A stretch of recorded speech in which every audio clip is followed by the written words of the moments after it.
Hi and welcome into Rebecca K Crochet. I am Becky, your yarn host, and today what we're going to do is make an open stitch, or some people call this the window pane stitch.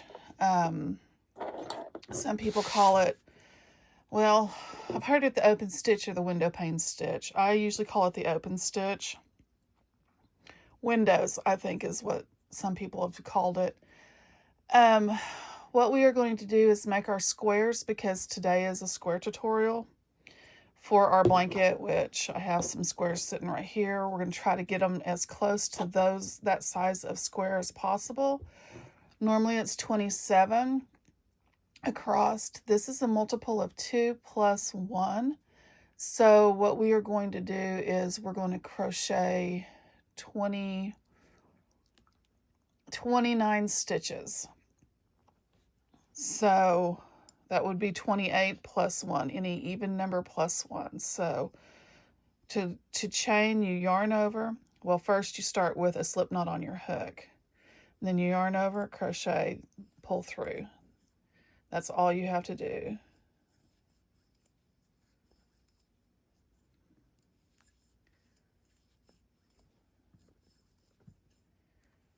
Now this is a hook. This is my Temu hook that I got, or one of my Temu hooks that I got. This is a 5.5 millimeter. It's upside down. 5.5 millimeter. I'm using some Susan Bates. I'm using some Red Heart Super Saver yarn. It's a 4-weight. Any scrap yarn. This is supposed to be a scrap blanket. Any scrap yarn will do.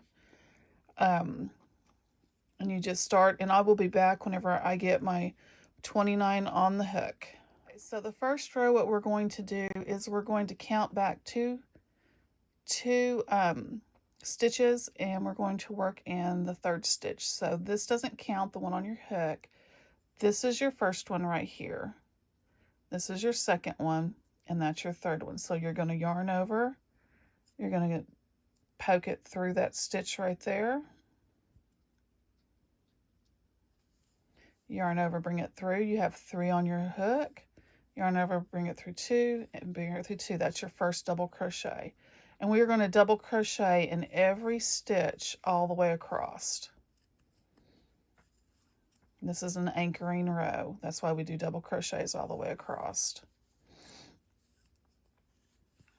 Again, that's yarn over, poke it through the stitch, bring a loop, pull through 2, and pull through 2. And that's your double crochet.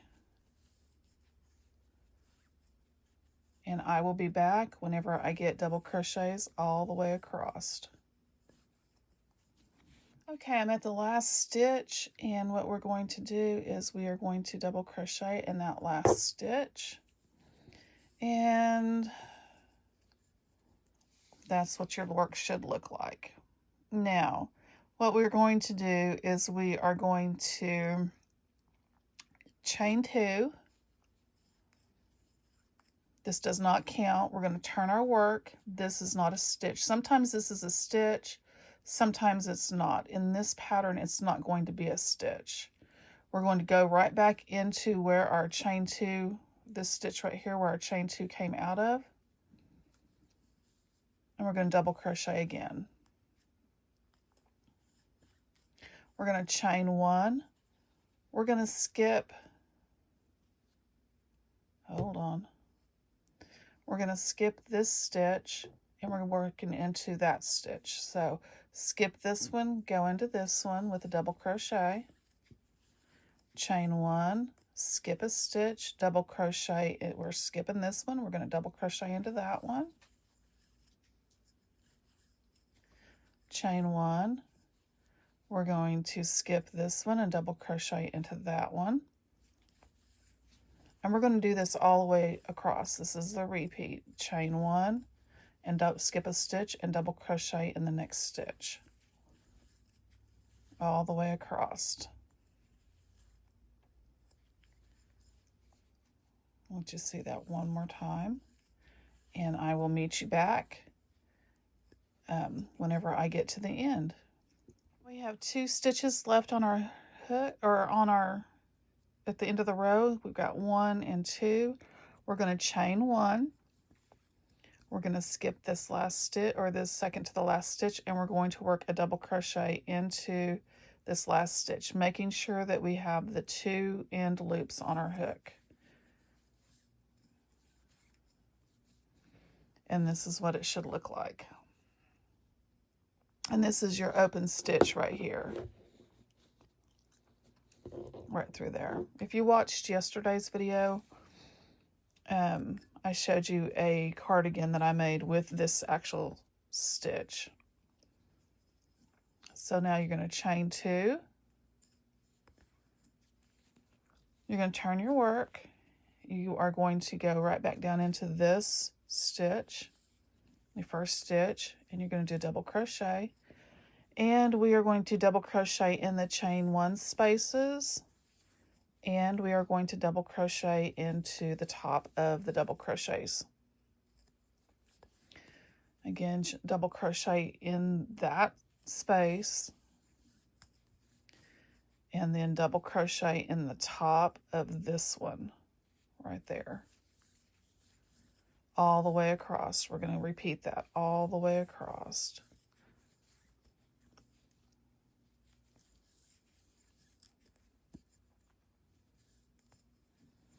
I do like these Temu hooks. It took me a minute to get used to them, but I really like the way the head grabs a hold of the yarn and just pulls it. I don't have to work as hard. I'm not sure that I'm a real big fan. I like how big it is down here. I don't necessarily like the weight of it, because when I crochet, I don't normally hold my hook the way I had to change the way I hold my hook with this one, and that was what was stopping me before. Because with my Susan Bates, I hold my hook just with my middle finger and my thumb, and I just kind of let these 2 fingers just kind of glide. But when I crochet, I'm crocheting with just my middle. I can crochet with just 2 fingers and this one to guide my yarn. I don't have to have anything on the back because of the way I hold it. But with these, I have to have these fingers back here. So it just took me a little bit to get used to the adjustment. And that's with any crochet hook, any new crochet hook. You're going to have to get used to how it fits in your hand and how you want to crochet with it. I don't know. I can pencil grip. I have taught myself how to do the pencil grip. I'm not real good at it. I am definitely a knife holder, but I can pencil grip. I don't think I could do it with these hooks, though. I think they're too heavy. I know that people do it all the time, but I don't think I can. Because after a while, it seems like, because of how long the shaft of this is, my hand gets a little bit fatigued after a while. I will say that instead of turning your wrist, I've always turned my hand over like this. Because this is round, you can roll it a lot easier. I've not been able, usually, I'm going to have to teach myself how to roll now.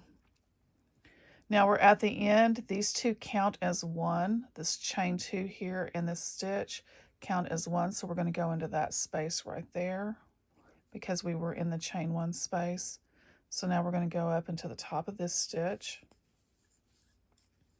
double crochet, chain 2, turn our work. The chain 2 does not count.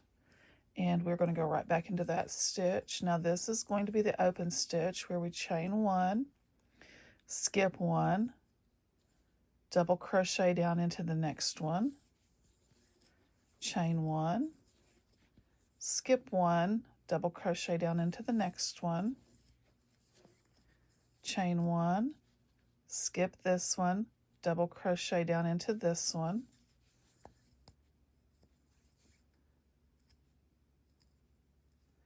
chain 1, skip this one, double crochet into this one, chain 1, skip one, double crochet into that one, chain one, skip this one, double crochet into this one, and we're going to keep on repeating that all the way across. I don't have very many to go, so I'm just going to continue on with this and finish this out. When we get to the end, we're going to repeat this. This is how we're going to finish out our square, is we're going to do these two. This is called a 2-row repeat, and we are going to finish this square with the 2-row repeat. And this is our last stitch right here, and double crochet. And so what we have is this right here. This is how it should be looking. It's okay that this flares out a little bit on the edge right here because you've got 2 stitches in one, and that happens. It'll straighten out, and it's, as long as these are lined up, this one here and this one here is lined up, every one of them have a partner above it, you're okay. When you don't have a partner, like if this one was missing and you don't have a partner here and it's a space, then you do need to go back and you need to tear this out and fix this one. Every one of them has to have a partner above it, and that'll keep it all symmetrical and the way that it needs to be.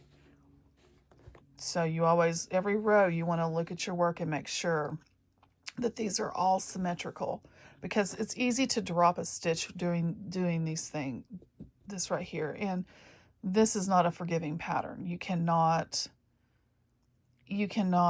fudge your way through this pattern. You have to have one up here. You have to have all of your stitches in order to do it. So you might want to count your stitches, whatever stitches, however many stitches you started with on your very first square. If this is your first one, just follow along with me for the 27. It'll be easier. If you decided you wanted to make a bigger square, then whatever stitch count you started with, make sure it's an even number, add 1 to it, and then go back, because that's the way this stitch pattern is. But I will meet you back here whenever I am done with this square, and I'll show you what it looks like. Okay, so now we are done. It took 1, 2, 3, 4, 5, 6, 7, 8, 9, 10, 11, 12, 13 rows. How you know that you have it square, I've showed this before, but you bring this corner up to this corner, and if it lines up perfectly with both sides, where you don't have one side bigger or smaller than the other, then you are perfectly square. And that's how you know that, because this corner and this corner and this corner will fold over and create a triangle. Perfect triangle. That's what you're looking for. So what you do now is you fasten this part off and you set it aside and wait for next week once you get this done. So you just do the 2 chains, cut your work, pull up your loop, pinch it right there at the top of that, and pull it down, and it should pop right into place to where that's snug. And then whenever we get done with all of the rest of our rectangles, I will show you how to put this together to make your sampler blanket. So next Tuesday, we'll have a different stitch. You can actually go back on my channel and you can do any stitch besides the wave stitch that's on there. That one will not work for this blanket because I have not shown you how to fix that wave part so that it's got even edges on it. So any stitch you can go back and use except for the wave stitch. I think every one of them will work. So I hope you guys have a great day, And like, subscribe, and hit the bell notification.